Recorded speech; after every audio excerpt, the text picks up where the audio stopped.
Greetings, everyone, and welcome to America in Focus, powered by the Center Square. I'm Dan McCaleb, Chief Content Officer at Franklin News Foundation, publisher of the Center Square Newswire service. It's been another hyperactive week for the administration of President Donald Trump, who started the week, last weekend actually, announcing new tariffs on imports from Canada, Mexico, and China. But by early in the week, both Canada and Mexico relented on Trump's demands for more border security efforts to slow the flow of fentanyl and other illicit drugs into the U.S., and the president then paused the tariffs for 30 days. Joining me to discuss this is Casey Harper, Washington, D.C. Bureau Chief for the Center Square. Casey, the stock market tumbled early Monday after Trump first announced the tariffs, but they have since rebounded after the tariffs on Canada and Mexico were paused because they gave in to Trump's border security demands. Are the president's tough negotiation tactics working? Are they working? Wow. Well, time will tell. I mean, I think that for all the reporting on the stock market and the small wins in negotiations, this is a policy that is so fresh, so new. I mean, we haven't really had tariffs like this in over 100 years in the U.S. So to say that any of these experts really know what is going to happen, it's all speculation. And so I think it's going to take months. You know, we're going to be well into Trump's presidency before we see the full impact of these tariffs, the pros and the cons. And many of the cons have been pointed out by the media, by others. And I think there's real reason to be concerned. Energy prices, for instance, if we start importing our energy from Canada with tariffs, and they start tariffing us, that could raise energy prices. That's a real thing. Of course, Trump hopes to offset that with his own domestic drilling. So that's a good example of, will energy prices go up? It's like, well, you have to weigh the tariff against Trump's own domestic energy policy. You can't just look at the tariffs isolated. And I think that's what everyone's been doing. They're saying, if this tariff goes through, prices will raise this much and economic input will be decreased this much. And, maybe that's all true, but they're not taking into account the other deals the president's going to be making. And I'm not saying he necessarily, compensate for all these tariffs with his other deals. But if he puts a tariff on one country and then goes and makes a deal with a different country to replace them, well, that changes the calculus. And so I think a lot of these experts have to be a little bit humble and patient with seeing exactly how this is going to play out, what else is going to go along with these tariff plans.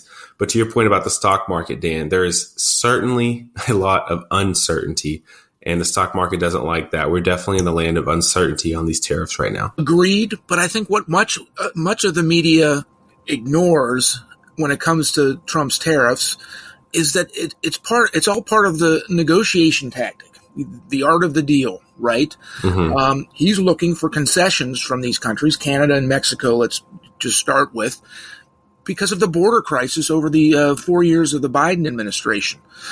He's constantly said that Mexico and Canada aren't doing enough to slow the flow of illegal immigration into the United States, to slow the flow of illicit drugs like fentanyl into the United States. He got concessions from the Mexico president, from the Canadian prime minister on border security efforts, and the tariffs are paused. Trump is known for his negotiation skills, and I think that this is more about getting concessions than it is about placing 25% tariffs on the U.S.'s neighbors. Right. I mean, and that certainly could be the case. Even in the negotiation, though, I would say there's going to be maybe some periods of time when we do experience those tariffs, so Trump can prove he's not bluffing or something. So that's something to consider.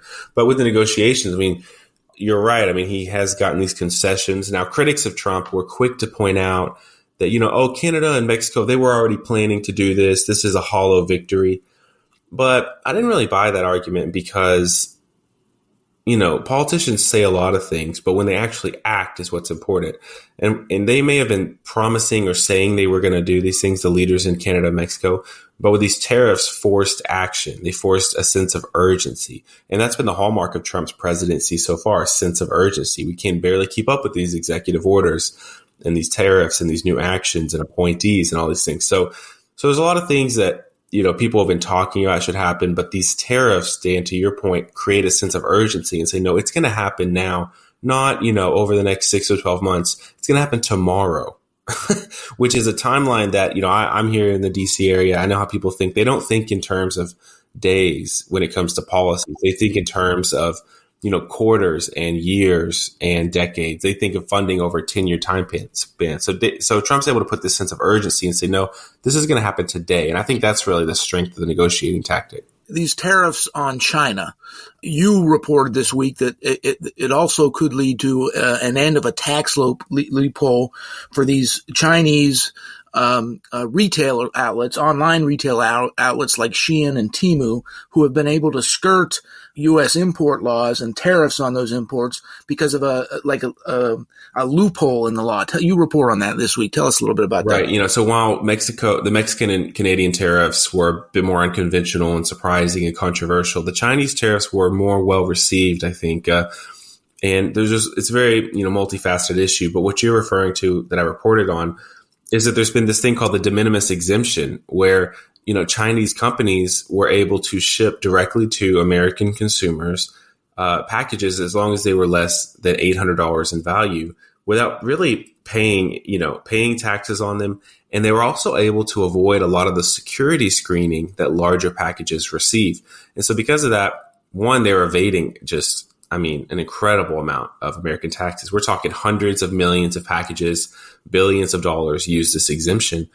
And companies like Shein and Temu, their whole business relies on it, basically. And so it was raising real concerns in addition to the tax concerns about security. And they were able to smuggle a lot of fentanyl. Different, nefarious actors were able to take advantage of the lower security and smuggle the fentanyl. So these new tariffs apply to that. The tariffs against China close this loophole effectively. I think this is one, whereas, Mexico and China, there's a hope that we might have more of an amicable relationship because of their proximity to us. When it came to being tougher on China, I think Trump's policies are more well received. Thank you for joining us today, Casey. Listeners can keep up with this story and more at thecentersquare.com.